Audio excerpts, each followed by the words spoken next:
Taken out of order. That's item 13, Pima County Fair Commission. Madam Chair, Supervisor Miller.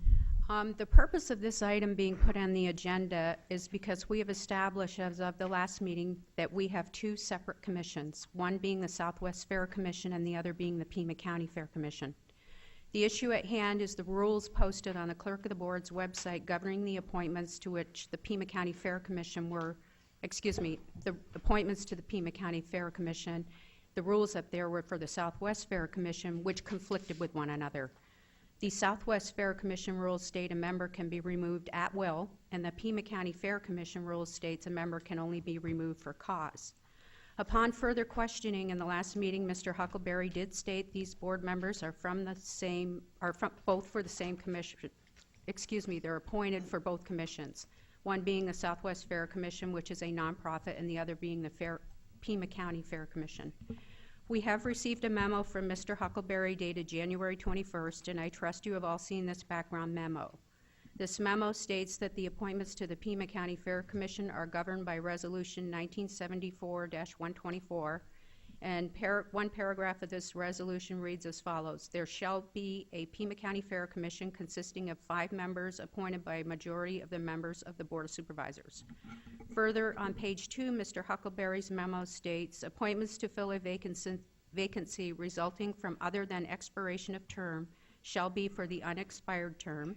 A commissioner may be removed by a majority of the board members for cause. I move that these rules for appointing members be adhered to as stated by Mr. Huckleberry, utilizing the governing document 1974-124, allowing the past convention of each board member having individual district nominations with the approval of the board majority.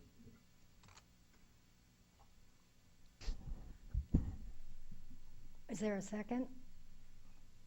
In other words, retaining the rules in place as Mr. Huckleberry stated. Do we need to? I'm not sure I don't think we need to make a motion on that. The rules are in place. So you're just affirming it. Is that correct? I'm affirming and also would like to clarify that the Pima County Fair Commission rules 1974-124 are the ones that apply, because what we found on the background material on the board, Clerk of the Board's website, was the Southwest Fair Commission, which you said you could remove someone at will, Right. which is where all the confusion started to begin with. So yes, I guess I just want to affirm that, move that we follow this direction, because Mr. Huckleberry did give another option where it could be the board majority voting together, not an appointment by district. Okay, so that, let me see if I understand you. Your concern at this point is you concur that you can only remove for cause if the term is not expired. If that's the case, I'll second. Absolutely, that okay. is what I'm doing. Okay, so Madam Chair. I think we have several speakers Yes, too ma'am. that Okay. Mr. Baker is here, and Mr. Patrick, who Mr. Patrick I think was instrumental in pulling together the two commissions. And I think before we vote, we probably should hear from them. But Supervisor Elias. I'm not sure I understand the purpose of this motion and what we're doing. All we're doing is basically saying what's in place is in place, and so there's no need to take any board action. I would ask council to help us on this and help us understand what we're doing. There's no purpose for us to make a motion if what's in place is simply Okay. in place again. Okay. Supervisor. Seems redundant Valdez. at best. For clarification purposes, let me see if I can simplify. There were two differing rules, and we are going with the rules suggested by Mr. Huckleberry. Correct? Yes, that was the problem is But it's no, There's there's two separate sets of rules. Excuse me, while I have a frog in my throat. There was one set of rules for the Southwest Fair Commission that said you could remove at will. The conflict was with the Pima County rules, which said you could only remove for cause. And what I was looking for was clarification. What are the rules? Can I remove at will, or is it for cause?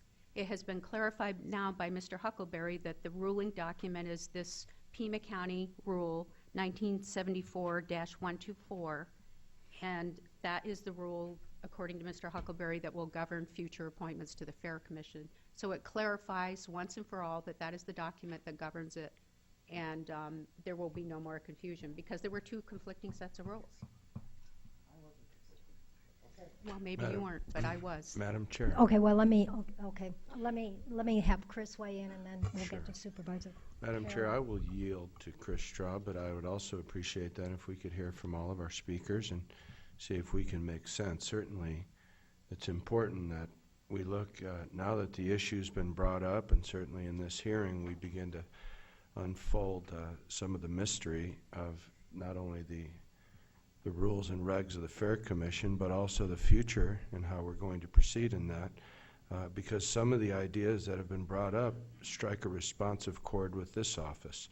The district does hold the fairgrounds, District 4 that I represent. Mr. Baker has been a fabulous addition to the fairgrounds as the executive director. So I'm certainly interested in hearing all the perspectives. And I do want to say that it's been illuminating to get all the background information and have conversations with the fairground commissioners that hold the seats today. And I am glad that we can have it, and I hope that we can resolve it today at this hearing. Thank you. I must admit, Chair Bronson, if I could, I must admit that looking through that document was interesting, and seeing the dialogue. The historical perspective. From a historical perspective of Supervisor Castillo, who represented District 5 at the time, and of course Supervisor Murphy, who just retired from Pima Council on Aging. I almost was going to call Jim and tease him about it a little bit, but I hesitated to do that, knowing that it's a serious issue for some. Well, knowing Madam Chair and Mr. Elias, knowing the history all the way back to Harold Thurber, is it's important that we make this a streamlined board that has the best interest of not just the Southern Arizona Livestock Association from where it originated, but from all those perspectives that are using the fairgrounds today, which is everyone from the fair to automotive to livestock and all the others in between. So thank you I very can't much. disagree with that, Supervisor, and if anything, I would say that both those commissions, the Fair Commission and the Southwest Fair Commission, have done a good job for us. And I'm proud of the work that they've done, and I'd like to keep them in place. Thank you very much. Mr. Straub. Yes, Madam Chair, members of the board, Mr. Huckleberry's memo states what we believe has been true as a matter of law, that the original governing document is Resolution 1974-124. To the extent that someone could disagree or there is a conflict, indeed there is a conflict with the bylaws, as a matter of law we believe that the original resolution prevails. To ensure that there is no confusion, or to reaffirm the intent of the board with respect to that is indeed the intent of the board, I see The no motion harm is in the in order. motion. The motion could be in Okay, order so in the that sense. motion is in order. All right, well, I very much do want to hear from Mr. Baker and Mr. Patrick. Perhaps, I think what struck me as we are reviewing the documents is the original intent of establishing the commission. I know that at this point, we are drawing some money down from the state, and I am a little perplexed, or I need some enlightenment as to how the membership of the commission reflects our ability to draw down those funds. And if you could address that, but maybe Mr. Patrick first, if I could get you to give us some historical perspective. You still have your mustache.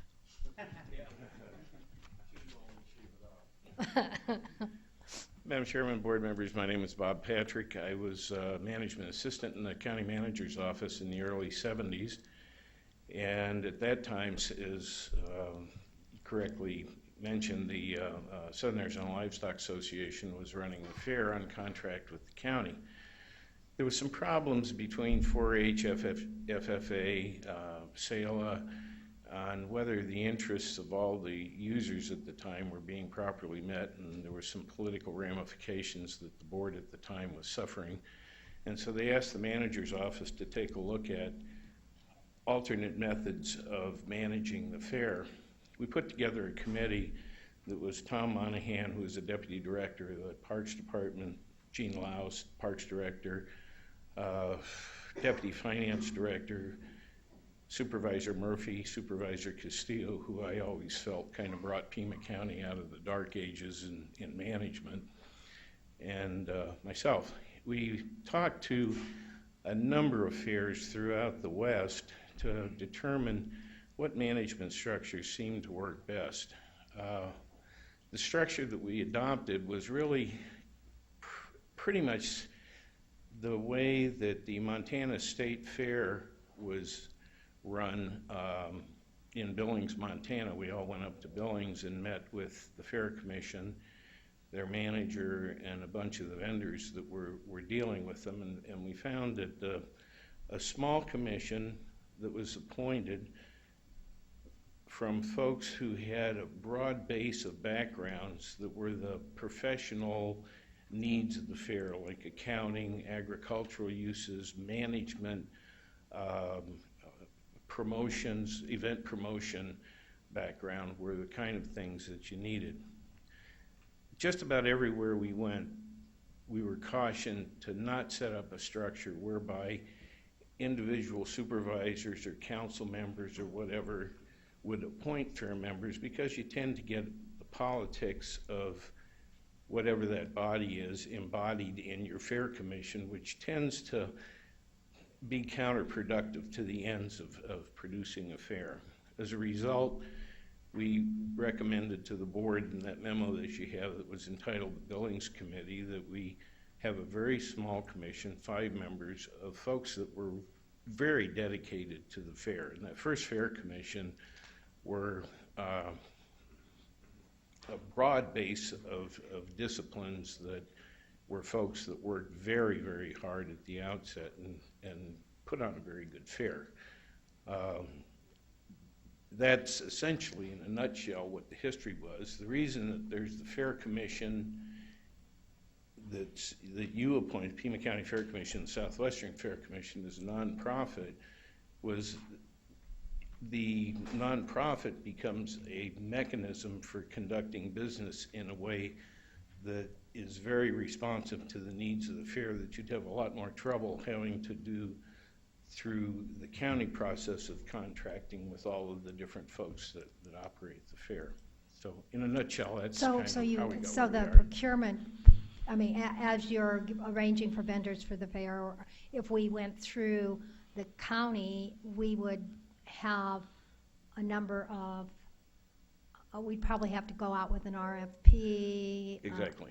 So, and for fairs, that probably is rather cumbersome. Mhm.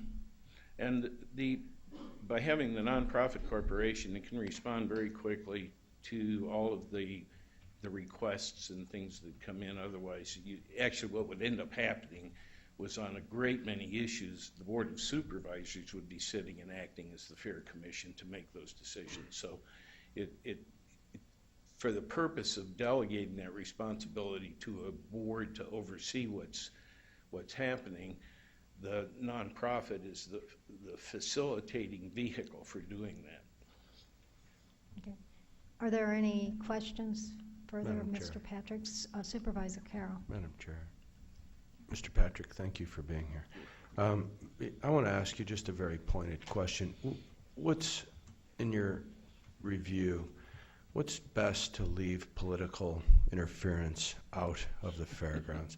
What option is best, in your opinion, to leave the political interference at the doorstep of the county fairgrounds? That's the last thing we need, in my opinion. I have not seen much of it during my career at the county, but I do want to say in future, what's your opinion on that? You've been very out front. Well, probably ensuring a vehicle for appointment where you have a very broad range of professional backgrounds of the nature that the fair can use in its day-to-day operations. Particularly, I think, accounting or finance, very definitely an agricultural background, somebody also, another individual or somebody the same as the other backgrounds that has a tremendous management experience, And then somebody perhaps that has experience in construction, because you have a lot of construction activity at the fair. Somebody that would have experience in event promotions. But if you can write those into the job descriptions for the appointment, the process, I think probably the process that Mr. Baker had suggested in his letter to you is one that would provide you the political vetting necessary, as well as ensuring that the Fair Commission itself has an understanding of who in the community has the dedication, the abilities, the talents that they need. And so if they were recommending the appointments to the board as a whole, and then as a whole board you were vetting the political requirements that you need, probably would be a very good way of appointment. I just regret we didn't put a specific method in the resolution. I wrote the resolution in 1974. Right. Well, I'm glad to bring it up. It's my fault. 45 years. Madam It's been Chair? a long road Supervisor since Miller. then. Let me complete, if I may. I guess I hit the nail on the head when I appointed Rocco Benet, who just came off of his chairmanship of the Accenture match play, as well as a lawyer from Gonzaga. Did you know he has that in his background? And he's a manager of a large construction entity. So I just want to make sure if and he's pleased to stay and he'll fulfill his commitment to his term. But I do have some interest in asking that question, because I want to make sure that what you're saying is if the board itself recommends members, they would be a recommending body, but it would have to be ratified by the supervisor's office. Is that what Yes. I'm surmising from? Yes, I think what that does is you retain the political control and the final word as to whether somebody's going to be on the commission or not. And the commission itself, if they're recommending to you, they have the ability to know in the community who's available, who would have the time and give the devotion to the job at hand. I've really not made it a necessity to appoint a person who lives in District 4, but it's important for all of us to understand if this is the road that is going to be chosen to take, that we try to put together a list of people that have certain pedigrees, and then certainly after you've vetted them and made the recommendation, then this body would then take that directive and decide on its own. There's probably a number of political considerations that individual board members would have that the commission would of necessity have to be sensitive to in making their recommendations to you. All this I make a point of because of the fact that it's a 6-year appointment, am I right? Now it's 4 years. Some are recommending for a 6-year for future if there was going to be. I thought I heard that in a conversation with a commissioner. It may be, but I haven't. You never considered longer terms. It was originally 2 years, and I think there was a resolution in 1986 that changed it to 4 years. Okay. And that resolution also fortified the language to a certain extent by adding the words "at large" to the 74 resolution. Thanks so much, Mr. Patrick. I appreciate your answers. Chair recognizes the supervisor from District 1, Supervisor Miller. Mr. Patrick, first of all, thank you for coming today, and thank you for the historical perspective. As pleasure. you might understand, this resolution was adopted in 1974. There were two conflicting ways that appointments could be done. That was 40 years ago. I just came on the board. I read the rules that were behind the appointments for the Fair Commission, which said at will. We have now clarified that, so it is removal only for cause. And as I said before, I move that the rules that Mr. Huckleberry outlined from the 1974 resolution, it's 1974-124, that we adopt those and continue with the past convention of each board member having individual district nominations with approval by the board majority, as we have in the past. It was just a matter of confusion. It was nothing to do with any historical perspective on the board or any member in particular. It was a matter of confusion on how the appointments were done. And I really appreciate all the background and information that you provided, and thank you for being here today. No, you're more than welcome. Thank you, Supervisor Miller. Are there any other questions of Mr. Patrick? No, I'd like to hear from Mr. Baker if he has. Particularly Mr. Baker, as you're approaching the podium, you've made some recommendations in a memo dated to Chuck Huckleberry, in a memo dated January 24th, regarding the operation of the commission, and I would like you to kind of elucidate your reasoning and by the way, how long have you been the professional manager at the fairgrounds? Okay. Madam Chair, members of the board, thank you so much for the opportunity to address you. I actually began my career in fair management in 1987 in my hometown of Flagstaff with Coconino County. I became the Parks and Recreation Director for Coconino County in 1987, and with that, we had the responsibility of producing the Coconino County Fair, the Coconino County horse races, and we worked with the Pro Rodeo Association. And so along that path, I kind of came slowly south till I got to the right place, which was after 10 years as the manager in Flagstaff, I became the assistant manager with the Arizona State Fair up in Phoenix. And then I've been here, it looks like going on my 13th fair with the Pima County Fair.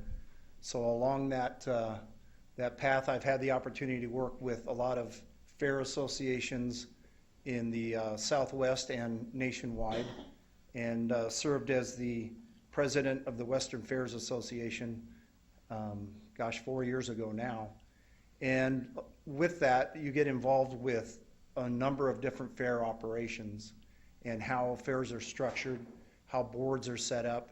And even within the state of Arizona, there are 3 different types of associations and many different board structures, even within our small system of fairs in Arizona. And you get a chance to speak with the different fair managers and fair boards to try to understand what works and what seems to be the most effective and most beneficial to the fair and to the community. And my recommendation was really following along that path.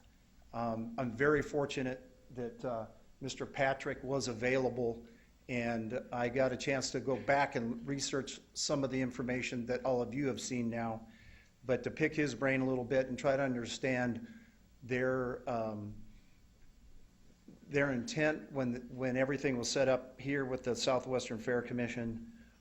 I really believe that because of the research that was done and the commitment by Pima County to send the group up to Montana to take a look at what seemed to be the best structure at the time is amazing to me, because to me it's still the best structure, and it's the most effective, and it's the most beneficial to the county, primarily because of the background and the expertise that the various members, the 5 members, have that bring to the table.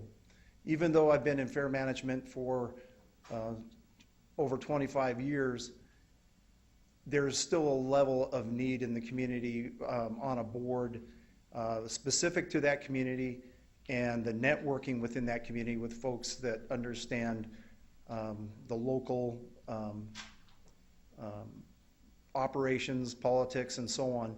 And so even with our board, that to me seems to be the best structure, and it has been so beneficial to me as a fair manager and being effective with our staff at the fairgrounds. You've done an excellent job during your tenure. I can remember when I first came on the board, there were some serious deficiencies with the commission and the operations of the fair. And one of the things that concerned me at that time was that the board members were interfering in the daily operations of the management, and we didn't have that level of professional management that we needed. I think we do now, and my concern as we move forward is that we keep that structure in place and that the board be a recommending board, and it's the director that executes the daily operations and the will of the commission, but that we don't have the micromanaging that certainly was there at the time that I was first elected. So again, I want to thank you for your service.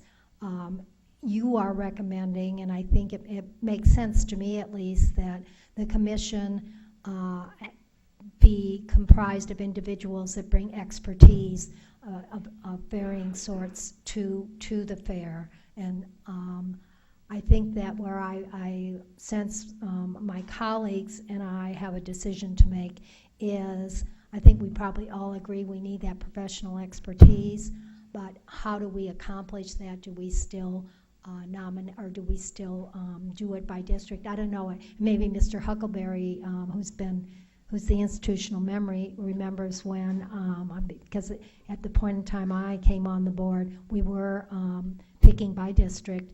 When did the process of picking at large to become by district? Do you know, Mr. Huckleberry? Madam Chair and members of the board, there's really two additional resolutions I think has been referenced, one in 1986, and I think, and let me just kind of give you the second paragraph of that resolution. It simply states, and it's amending 74-124, which is the one that talked about the for-cause removal. And then when paragraph 2 said, there shall be a Pima County Fair Commission consisting of 5 at-large commissioners appointed by a majority of the Board of Supervisors. In addition, Mr. Gene Reed shall serve on the commission as a commissioner emeritus. Now, Mr. Reed has passed away. And so that was in 1986 is when they kind of reaffirmed the issue of at-large appointments. And then what happened with, there was another resolution, 1991-90, that set up the staggered terms of board members and probably the extension of the term. And that paragraph 3 is where the first time, and that's why I say in my letter I talk about this historical drift to supervisor appointment.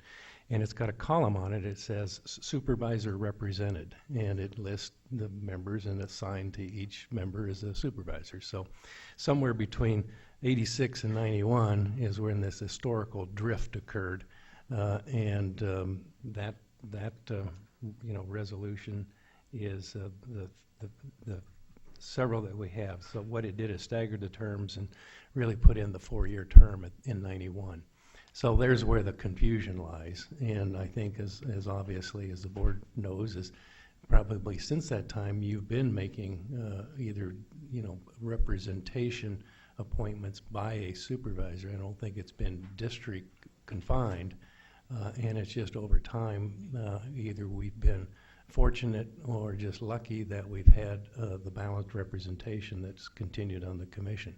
So the board's choice, I think, is to really talk about at-large appointments, and if you want to direct us to ask for criteria with regard to that, and obviously come back at a future date so everybody's very, very clear about what occurs with regard to making at-large appointments based on specialty of expertise, I think is what I hear from the individuals making the presentations today. Okay, thank you. Are there any further questions of Mr. Baker by any board member? Thank you, Mr. Baker. Thank Mr. you very Baker, I much. do have a question. When's the fair this year? April 17th through the 27th. Well, thank you very much. I'm sure You're welcome. everybody here will want to know that. Thank you, Thank you. Supervisor Carroll. We have a motion on the floor which affirms what we've just been speaking about. I'm going to call the question unless we have any, just on that motion, and then I think we, after that, need to discuss where we go from here. Are there any discussion of the board members? Supervisor Elias? you- Yeah, I would just comment that, it strikes me odd that we're making a motion and that our county attorney has said that this motion is in order, that's fine. But really, it's redundant, and it makes no sense, and we've wasted our time here this morning, and that's unfortunate. But I think it's really born of some kind of change that someone wants to make. I hope it's certainly not about political monkey business. So I just am kind of astounded by this, and probably vote against the motion because it's already what exists.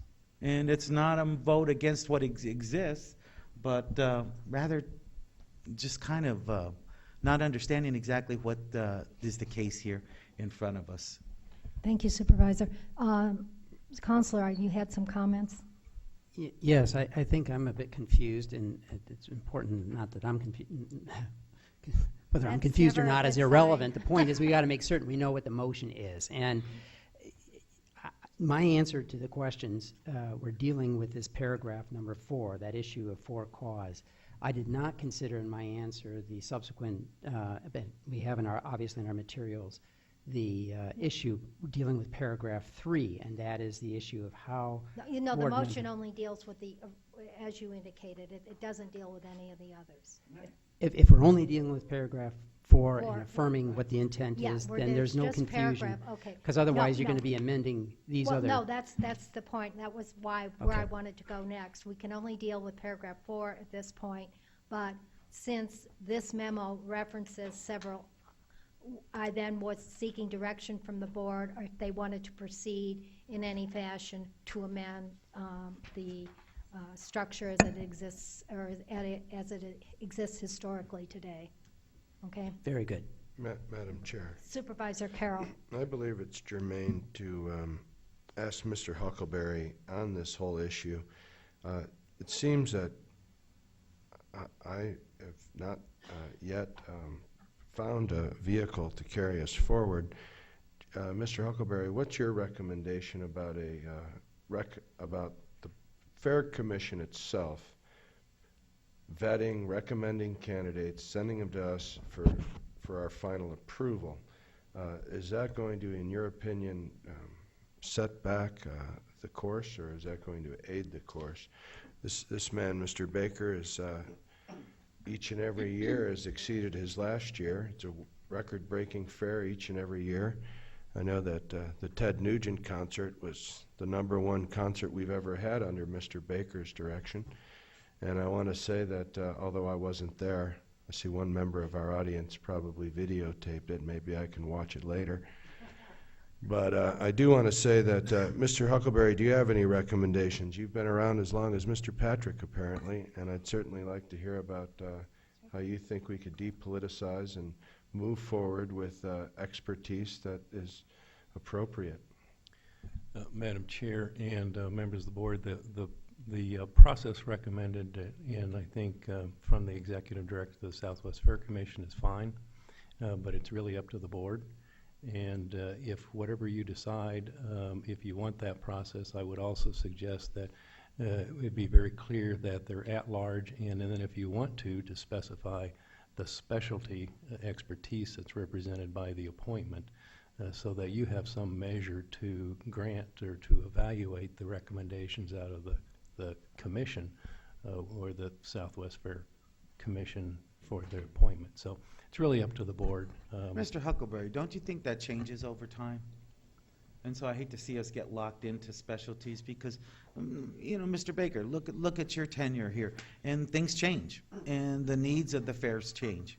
And so I think it's dangerous to put that in writing instead, but be practical and speak about it and have good, healthy conversations about it. I mean, perhaps I'm spoiled by Ms. Patrick, who represents me on the Fair Commission, and she's done a good job, you know, and she has a multiple of different skills available to her. So, you know, perhaps I'm spoiled, like I said.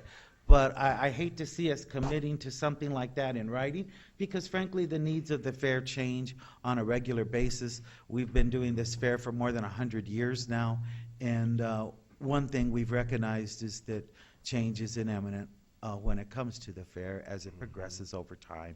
And that's really the intelligent way to do business. Thank you, Supervisor Elias.